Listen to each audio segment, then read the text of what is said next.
नमस्कार। आदरणीय बुवा आमा, दिदीबहिनी तथा दाजुभाइहरू, म आज एक अत्यन्त संवेदनशील घडीमा तपाईहरू सामु उपस्थित भएको छु।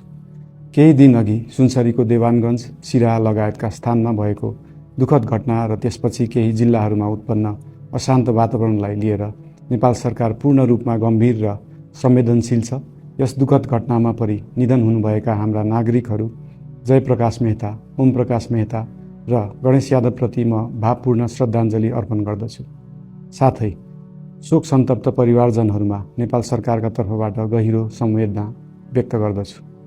घटनामा परि घाइते हुनुभएका सम्पूर्ण नागरिकहरूको शीघ्र स्वास्थ्य लाभको कामना गर्दछु। घाइतेहरूको उपचारमा कुनै पनि प्रकारको कमी वा ढिलाइ हुन नदिन सम्बन्धित स्वास्थ्य निकायहरूलाई स्पष्ट निर्देशन दिइसकिएको छ। घटना भए लगत्तै सबै सुरक्षा निकायहरूले तत्काल घटनास्थलमा पुगेर परिस्थितिलाई सामान्य बनाउने, थप अप्रिय घटना हुन नदिने र शान्ति सुरक्षा कायम गर्ने प्रयास निरन्तर गरिरहेका छन्। घटनाको निष्पक्ष छानबिन गरी दोषीलाई कडा कानुनी कारबाही गर्न गृह मन्त्रालयले छानबिन समिति गठन गरिसकेको छ। म सबैमा विश्वास दिलाउन चाहन्छु कि यो छानबिन पूर्ण रूपमा निष्पक्ष र पारदर्शी हुनेछ। घटनामा संलग्न दोषी जो कोही भए पनि कानुनी दायरामा ल्याउन सरकार प्रतिबद्ध छ। अवस्था थप नबिग्रियोस्, कुनै पनि नागरिकको जनधनको क्षति हुन नपाओस् र स्थानीय स्तरमा विश्वासको वातावरण बनोस् भन्नका लागि नेपाल सरकार निरन्तर क्रियाशील छ। परिस्थिति सामान्यीकरण गर्न केन्द्र स्तरमा सर्वदलीय बैठक आह्वान गरी गहन छलफल गरिएको छ। स्थानीय तहसम्म जनप्रतिनिधि, नागरिक समाज, विभिन्न धार्मिक गुरुहरू, समुदायका अगुवा तथा सामाजिक व्यक्तित्वहरूसँग निरन्तर संवाद भइरहेको छ। स्थानीय स्थितिको प्रत्यक्ष अनुगमन गर्न, पीडित पक्षसँग संवाद गर्न र शान्ति सुरक्षालाई थप सुदृढ बनाउन गृहमन्त्री स्वयं सो स्थानमा पुगिसक्नु भएको छ। साथै देशको समग्र शान्ति सुरक्षाको अवस्थाबारे गम्भीर समीक्षा गर्न राष्ट्रिय सुरक्षा परिषदको बैठक बसी परिस्थिति अनुसारका आवश्यक निर्णयहरू समेत गरिसकिएको छ।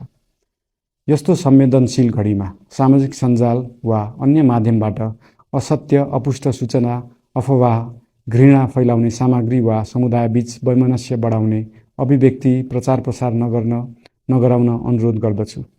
साथै सरकारी निकायहरूबाट जारी भएका आधिकारिक तथ्य र सूचना मात्र विश्वास गर्न विशेष आग्रह गर्दछु।